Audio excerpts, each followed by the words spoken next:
during B&B. It would just be like all the happy things going off, little fireworks.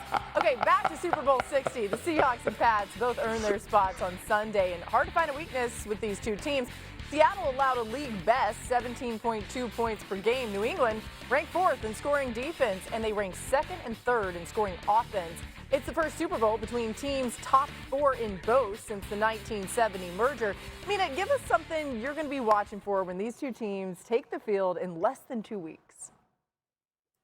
Yeah, this is appropriate coming off of big man balling, because I'm about to say something that big bro Marcus Spears has been saying for 5 years. Defensive tackle play in the biggest moments matters so much.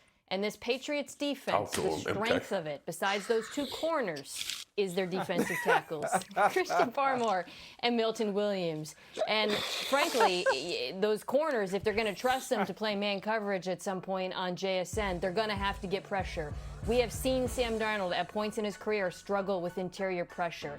They are going to have the game of their lives to pull this off against Seattle and that offense, which is a bigger test than the ones they faced thus far. But those two defensive tackles are very good, and I think we're going to see that. Yeah, Josh McDaniels, the offensive coordinator for New England, has been one of the best play callers, play designers, game callers in the NFL over the last 2 decades. They're going to need more out of their offense. This is a very good defense in New England. They will need more out of their offense. How does he figure out ways to try to scheme some things up, protect a little bit of the young offensive line, get the young quarterback going a little bit, get Steph involved a little bit earlier in the game? That's going to be a big challenge. I think New England's defense will keep them in this game, but Josh McDaniels in this offense, they're going to have to generate more for them to win. Yeah, conventionally I would go pass rush, but I'm going to talk about the shots. The shots that New England will take, who will win those? And that's going to be a point of emphasis for the Seattle Seahawks defense. They will have their opportunities to push the ball down the field. We know Drake Maye is the best at it. And they come at opportunistic times, critical times, and when they think you've fallen asleep. Will it be Seattle secondary and defensive back making plays potentially in man-to-man? Or will it be the New England Patriots hitting a couple of those deep shots and we come back and say that was the difference in the game? I love how professional you all are. I'm not even going to talk about the Super Bowl. I'm going to talk about what Josh Allen had to be thinking watching the quarterback play in the AFC Championship. We'll be sitting watching the playoffs, and the Seattle defense will be playing well, and I expect that Drake Maye will as well, but this is supposed to be Josh Allen's Super Bowl. No Patrick Mahomes, no Joe Burrow, no Lamar Jackson. We watch a game where 86 yards passing is what the winning quarterback of the AFC Championship had.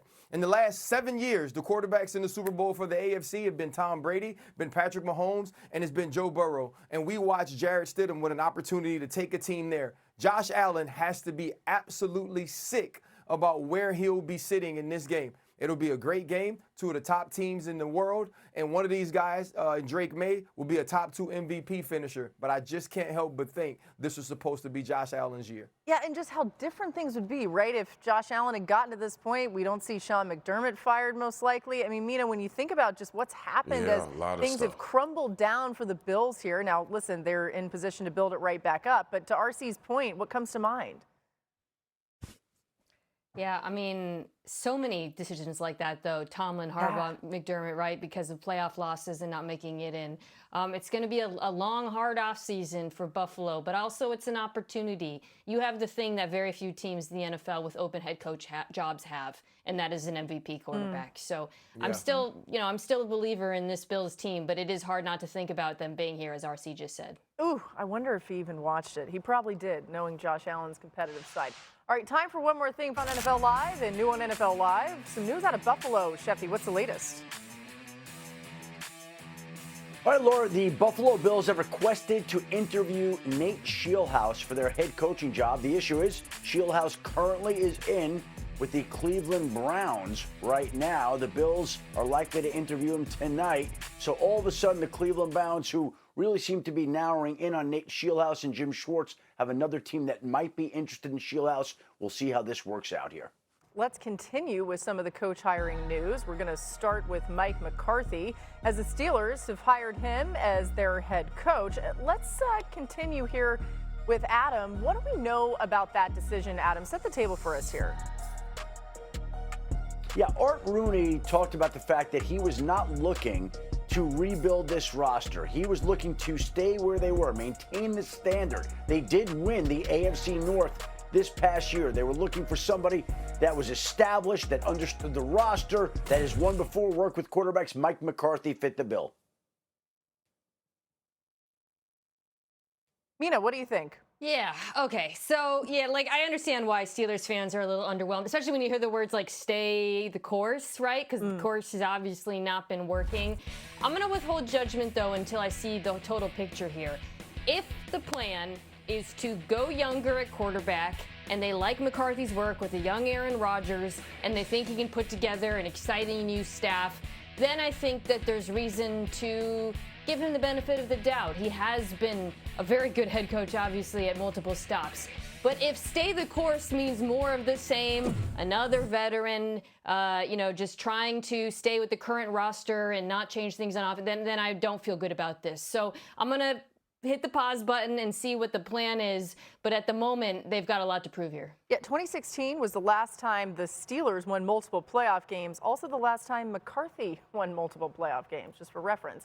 All right, John Harbaugh also made his first big hire as a Giants head coach, bringing in Darnold Wilson as his defensive coordinator. Adam, what do we need to know about that? Well, Darnold Wilson is somebody that's got respect, was in Tennessee, and John Harbaugh had been talking to him all along about becoming his defensive coordinator. There were some other candidates in the mix. John Harbaugh spoke to, amongst other people, Rex Ryan about the defensive coordinator job, but decided to go with Denard Walker in the end. Yeah, I'm a huge Denard Walker fan. I think he continued to have that Tennessee Titans It's defense Wilson, playing guys. I'm sorry, Denard Yep. Wilson. Yeah, a Denard All Wilson good. fan. He continued to have this team playing well down the stretch. They played extremely hard. We saw what they were able to do on the back end as well under Denard Wilson. And funny story, or maybe not funny story, Denard Wilson was the player that got hurt the day before training camp in 2004 that actually led to my tryout with the Washington Redskins at the time. So that's our little connection. But even in being in camp with him last year and getting to see him on the sidelines with the Tennessee Titans, he works extremely hard, is extremely organized, and is one of those guys that motivates his players to play difficult.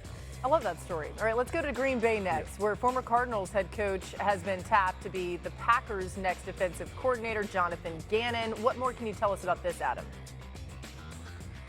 Well, I spent the weekend meeting with Matt LaFleur, the Packers head coach, and obviously Jonathan Gannon is somebody that has been a coordinator in the past in Philadelphia. It's where Arizona hired him. The Packers lost Jeff Hafley to the Miami Dolphins. They turned to Jonathan Gannon to fill that role and bring some toughness to that defense. And creativity, game plan specific, unique coverages, different fronts, dynamic pressure packages. That's kind of what the Cardinals were when Jonathan Gannon was their play caller. And I know it didn't work out with him as the head coach there, but I do think he's a really good defensive mind. Obviously, losing Jeff Hafley in Green Bay is a loss, but to be able to get a guy that has at least his pedigree, his aggression, I think it matches well with the at least talent that Green Bay has once Micah comes back. This is a good pairing for Matt LaFleur as his defensive coordinator and the talent they have on their defensive side. Yeah, some familiarity, too, as Gannon spent 4 seasons with the Vikings as a defensive assistant in 2014 to 17. All right, Swagoo, what's up?